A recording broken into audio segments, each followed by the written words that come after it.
सिंह भोईरचे बळी एकदा सगळ्यांनी जोरदार टाळ्या वाजवून आदरणीय आपल्या दादांसाठी या ठिकाणी मनापासून स्वागत करूया. यानंतर आदरणीय अर्जुन दादा.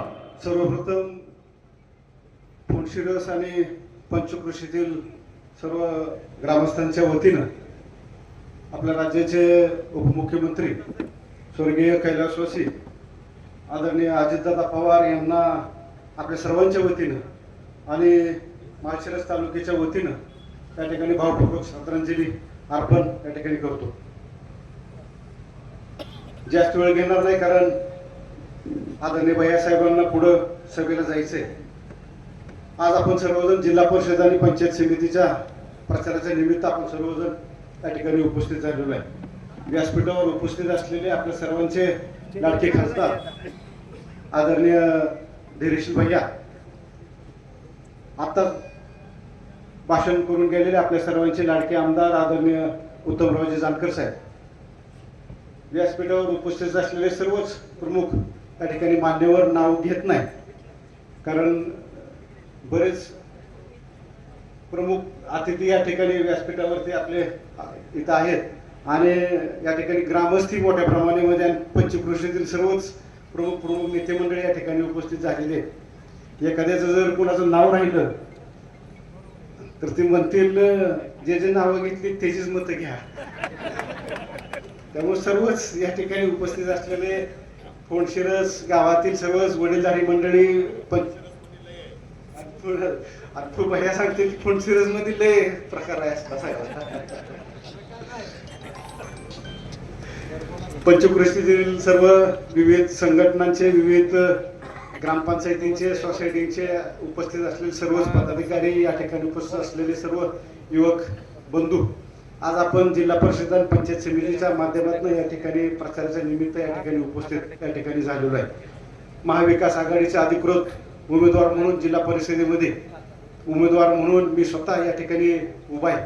आपल्या फोंडशिरस पंचायत समिती गणातून सोनालीताई वाघमोडे पाटील या पंचायत समितीसाठी उभा आहे आणि बांबुर्डी गणातून आमचे सहकारी मित्र ॲडव्होकेट प्रवीणजी वाघमोडे साहेब हे पंचायत समितीला या ठिकाणी उभा आहे. खरं तर आपण आज वास्तविक बघितलं तर 2-3 वर्षाच्या कालावधीनंतर आपण या जिल्हा परिषद आणि पंचायत समितीच्या निवडणुकीच्या सामोरे आपण या ठिकाणी जातोय. या पाठीमागचं जर आपण थोडंसं विचार केला तर जाणून बुजून ह्या निवडणुका न होऊन द्यायचं काम या विरोधी पक्षाने या ठिकाणी केलेलं आहे, जेणेकरून आपली राज्यामध्ये सत्ता राहावी, जेणेकरून एक हुकमी त्या ठिकाणी त्यांच्या मनमानीचा कारभार व्हावा, हीच भूमिका या ठिकाणी या विरोधकांच्या माध्यमातून करण्याचा प्रयत्न या ठिकाणी झालेला आहे. आणि आज सुदैवानं सुप्रीम कोर्टाच्या निर्णयाने, सुप्रीम कोर्टाच्या आदेशाने आज या शासनाला या ठिकाणी ह्या निवडणुका घेण्यासाठी या ठिकाणी भाग या ठिकाणी यांना पाडलं. खरं तर आपण बघितलं तर ह्या जिल्हा परिषद असेल, पंचायत समिती असेल, ह्या माध्यमातून आज आपण बघितलं तर आपल्या ग्रामीण विकासाचा कणा म्हणून ओळखल्या जाणाऱ्या ह्या दोन्ही सभागृहातून या ठिकाणी काम बघण्याचं काम केलं जातं, विकास काम करण्याचं काम बघितलं जातं. पण या ठिकाणी जाणून बुजून त्या ठिकाणी सदस्य त्या ठिकाणी नियुक्त झाले नाहीत पाहिजेत, ही भूमिका या शासनाची आतापर्यंत झाली नाही. पण निश्चितपणाने आवर्जून या ठिकाणी मी आपल्या सर्वांना सांगू इच्छितो की या निवडणुकीमध्ये आपले सर्वांचे नेते आदरणीय राज्याचे उपमुख्यमंत्री आदरणीय विजयदादा असतील, आदरणीय बाळदादा असतील, आदरणीय मदनदादा असतील, यांच्या मार्गदर्शनाखाली आणि आपल्या सर्वांचे लाडके खासदार आदरणीय भैयासाहेब आहेत, आमदार उत्तमरावजी जानकर साहेब आहेत, यांच्या नेतृत्वाखाली आज ह्या निवडणुकाच्या आपण सर्वजण या ठिकाणी 9 जिल्हा परिषद सदस्य आणि 18 पंचायत समितीचे सदस्य आपण या ठिकाणी निवडणुकीच्या रिंगणामध्ये आपण आणलेले आहेत. आणि निश्चितच आदरणीय भैयासाहेबांनी आणि आमदार साहेबांनी त्या ठिकाणी जे उमेदवार आपल्याला दिलेले हे निश्चितप्रमाणे सुसंस्कृत आणि कुठल्या ना कुठल्या तर माध्यमातून समाजामध्ये समाजकार्य असेल किंवा व्यवसायाच्या माध्यमातून असेल हे कुठेतरी होतकरू आणि चांगले उमेदवार या ठिकाणी आपल्या समोर आपल्या जनतेच्या सेवेसाठी त्यांनी उपलब्ध करून दिलेले आहेत. आणि निश्चितच भविष्य काळामध्ये आपले सर्व उमेदवार या ठिकाणी जे आदरणीय भैयासाहेब आणि आमदार साहेबांनी जे उद्दिष्ट किंवा जे धोरण ध्येय ठेवलेलं आहे की न वाटरा आणि विरोधकांचा सुपडा साथ, हीच परिस्थिती आज पूर्ण तालुक्यामध्ये आज ही परिस्थिती राहिलेली आहे. आज आपल्याला बघतो कोणतरी येतं सांगतं इकडं असं झालं तिकडं अशी परिस्थिती, असं काही नाही. आपले सर्वचे सर्व उमेदवार हे भक्कम आहेत आणि चांगल्या मताधिक्याच्या स्वरूपामध्ये आपल्या समोर सदस्य म्हणून ते त्या ठिकाणी निवडून येणार आहेत. जास्त वेळ घेणार नाही, पण आवर्जून मी सर्वांना आपल्याला या ठिकाणी सांगणार आहे की आदरणीय विजयदादांच्या मार्गदर्शनाखाली आम्ही पंचायत समितीमध्ये काम बघितलं. आदरणीय रणजितदादा असतील, आदरणीय भैयासाहेब आहेत, यांच्या नेतृत्वाखाली मागच्या काळामध्ये आम्ही काम पंचायत समितीच्या विकासाच्या दृष्टीनं किंवा शासनाच्या विविध योजना हे सर्वसामान्य माणसांपर्यंत गोरगरिबापर्यंत पोहोचवण्याच्या दृष्टीनं आम्ही सातत्याने या ठिकाणी प्रामाणिकपणे प्रयत्न केला. मग त्यामध्ये प्रामुख्याने जर आपण बघितलं तर असंघटित बांधकाम मजुरांना त्या ठिकाणी शासकीय अनुदान द्यायच्या दृष्टीनं किंवा शासकीय किंवा त्या घटकाला न्याय द्यायच्या दृष्टीनं आम्ही सर्वांनी त्या ठिकाणी प्रयत्न केला. महिला बचत गट असतील, महिला बचत गटांना जवळपास आम्ही पंचायत समितीच्या माध्यमातून या 4 वर्षाच्या कालावधीमध्ये महिला बचत गटांना जवळपास 150 कोटीचं अर्थसहाय्य ही पंचायत समितीच्या माध्यमातून किंवा व्यवसायाच्या करण्याच्या दृष्टीने किंवा प्रशिक्षण देण्याच्या दृष्टीनं या ठिकाणी महत्त्वाकांक्षी काम या ठिकाणी या पंचायत समितीच्या माध्यमातून आम्ही सर्वांनी करण्याचा प्रयत्न केला.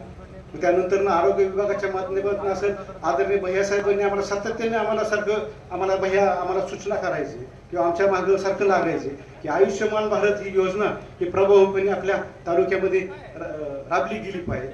आयुष्यमान भारत म्हणजे तो आपला महात्मा फुले जन आरोग्य योजना जो आपल्याला लाभ मिळतो, ही योजना आदरणीय भैयासाहेबांनी त्या ठिकाणी आम्हाला प्रभावीपणे राबवण्यासाठी आम्हाला त्या ठिकाणी सूचना केल्या आणि जवळपास 75,000 आपल्या तालुक्यातील लोकांना याचा ओळखपत्र त्यांना देण्याच्या दृष्टीनं आपण पंचायत समितीच्या माध्यमातून काम केलं.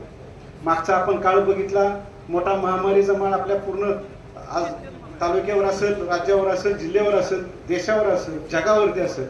कोविडच्या काळामध्ये आदरणीय भैयासाहेब असतील, आदरणीय रणजितदादा आहेत, त्यांनी तालुक्यामध्ये कोविड सेंटर उभा करण्याच्या दृष्टीनं एक मोठं काम आपल्या तालुक्यामध्ये त्यांनी केलं.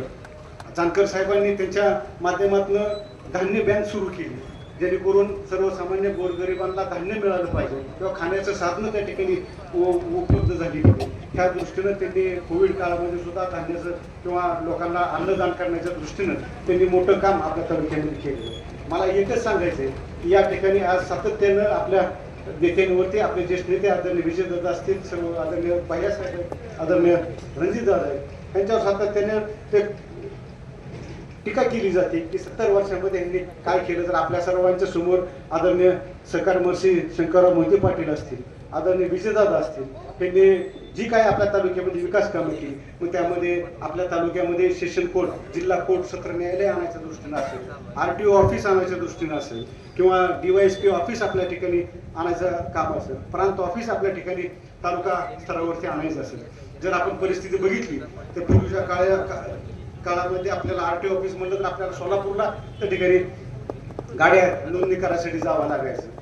कोर्टाचे मॅटर कुठले आपले केसेस असतील त्यासाठी आपल्याला पंढरपूर किंवा आपल्याला सोलापूरच्या ठिकाणी जावं लागायचं. तेच आज आपल्या ठिकाणी बघितलं तर आदरणीय दादांची दूरदृष्टी बघून आपण जर विचार केला तर आज आपल्याला सर्व ह्या गोष्टी तालुक्याच्या स्तरावरती आपल्याला करताना किंवा आपल्याला या ठिकाणी सुविधा देण्याच्या दृष्टीनं दादांनी काम केलेलं आहे. जर आपण एखादी आपली गाडी जर रजिस्ट्रेशन करायचं किंवा नंबर घ्यायचं म्हणलं तर सोलापूरला जायचं म्हणलं तर आपण गाडी घेतली म्हणल्यानंतर नुसता एकटा, जर समजा मी गाडी घेतली, मी काही एकटा काय गाडी घेऊन जात नाही. माझ्या आता गाडी घेतली म्हणल्यावर 4 चाकीचा मालक तरी दिसलो पाहिजे मी.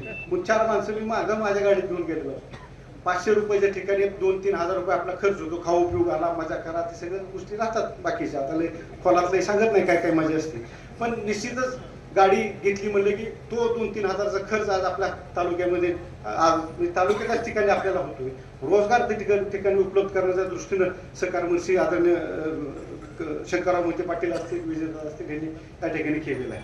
आणि एक आपला तालुका ही नेहमी आपल्याला एक शिकवण आहे की माळशिरस तालुक्यामध्ये सहकार महर्षींपासून विजयदादा असतील, आता जानकर साहेब असतील, जानकर साहेब जरी पूर्वीच्या काळामध्ये विरोधी गटामध्ये असतील तरी सुद्धा त्यांनी एक आपल्या कार्यकर्त्यांना एक उद्दिष्ट धोरण एक त्यांनी दिलेलं आहे की 80% समाजकारण करायचं आणि 20% राजकारण करायचं. आणि ह्याच या विकासाच्या मुद्द्यावरच किंवा विकास कामांवरतीच हा आपला तालुका आज खंबीरपणे किंवा स्तंभ आपला हा उभा आपला तालुक्याचा हा राहिलेला आहे.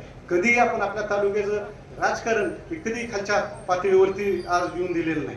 मला आवर्जून आपल्याला सांगायचंय, आज आम्ही इथे जिल्हा परिषदेला उभा आहे, पंचायत समितीला आमचे आपले 2 सदस्य या ठिकाणी उभे आहेत. आज असे उद्या आम्ही शिकणं उभारणार नाहीये, पण एक गोष्ट आपल्याला सर्वांना मला लक्षात आणून द्यायची की आपल्या तालुक्यामध्ये जे सहकार शंकरमूर्ती असतील किंवा त्यांची जे त्या काळातली जी काय त्यांचे सहकारी असतील, ह्यांनी जे आपल्या तालुक्याला जे विचार घडवून दिलेले आहेत, हे विचार मात्र आम्ही आपण सोडून चालणार नाही. एक समाजकारण, एक लोकहिताचं काम हे आपल्या तालुक्यामध्ये हे झालं पाहिजे. जी सरकार महर्षींनी आपल्याला दिलेलं आहे, सूचना त्यांनी काय मंत्र दिलेले आहे, जीवात जीव मनासेपर्यंत जनतेची सेवा करायची, जनसेवा हीच ईश्वर सेवा, हेच विचार आपण सर्व जण या ठिकाणी विचार मनामध्ये घेऊन सर्वच आपण कार्यकर्ते असतील, नेते मंडळी असतील, हे आपण आपल्या तालुक्यामध्ये आपण या ठिकाणी काम आपण करतोय. आज आपल्या या परिस्थितीमध्ये आजच्या तालुक्याचं जर बघितलं तर आज तालुक्यामध्ये परिस्थिती आपल्याला काय विरोधी काय मंडळी आपल्याला म्हणतायत की केंद्रात सत्ता आमची, राज्यात आमची सत्ता आहे आणि ही कसा निधी आपल्या तालुक्याला कसा ही मिळवून देत आहेत हे आम्ही बघतो. पण आवर्जून मला सर्वांना लक्षात आणून द्यायचं आहे की आपल्या सर्वांच्या आशीर्वादानं दादा अनेक वेळा आमदार झाले, अनेक वेळा मंत्री झाले, राज्याचे उपमुख्यमंत्री म्हणून दादांनी तो मान आपल्या सर्वांच्या आशीर्वादामुळे दादांनी घेतला. आणि हे सर्व पदं घेत असताना दादांनी कधीही कुठलं राजकारण दादांनी केलं नाही, कुठल्या पक्षपात केला नाही. कुठल्याही विरोधी पक्षाचा माणूस आला तर तो जर अगर तो एका गावाचं विकास काम करत असेल, एखाद्या सर्वसामान्य माणसांचं काम होत असेल तर दादांनी विरोधी पक्षाच्या नेत्यांना सुद्धा या ठिकाणी काम द्यायचं किंवा त्या ठिकाणी निधी उपलब्ध करून द्यायच्या दृष्टीनं, विकास कामाच्या दृष्टीनं दादांनी तो कधी आडकाठी त्या ठिकाणी आणलेली नाही. कुठलं जातपात दादांनी त्या ठिकाणी केलेलं नाही. सर्व समाजाला एकत्र न्यायचं काम आपल्या तालुक्यामध्ये, जिल्ह्यामध्ये आज दादांच्या माध्यमातून झालेलं आहे. आणि आज जर आपण परिस्थिती जर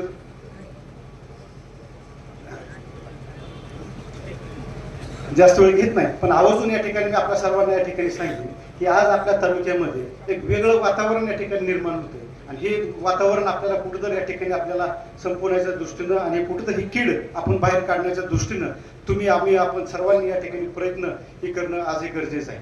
निश्चितच हा आपला तालुका विकासाच्या मुद्द्यावर उभा आहे आणि निश्चित आपल्याला एक विश्वास आपल्याला या ठिकाणी करून देतो की आम्ही जे आदरणीय धैर्यशील भाई यांनी असेल, आदरणीय आमदार साहेबांनी आपल्याला असेल, जे 9च्या 9 जिल्हा परिषद सदस्य आहेत आणि 18च्या 18 जे आम्ही पंचायत समितीचे सदस्य आहेत हे आपल्या समोर या ठिकाणी दिलेले आहेत. निश्चितप्रमाणे भविष्य काळामध्ये ज्या पद्धतीने सहकार महर्षींनी आपल्याला काम मंत्र दिलेले आहेत, जीवात जीव मनासेपर्यंत जनतेची सेवा करायची, जनसेवा हीच ईश्वर सेवा, हेच विचार हे आपले सर्व सदस्य निवडून आल्यानंतर आपली सेवा करतील, एवढाच आपल्या या ठिकाणी विश्वास आपल्याला या ठिकाणी मी या निमित्ताने देतो आणि माझे 2 शब्द संपवतो. जय हिंद, जय महाराष्ट्र.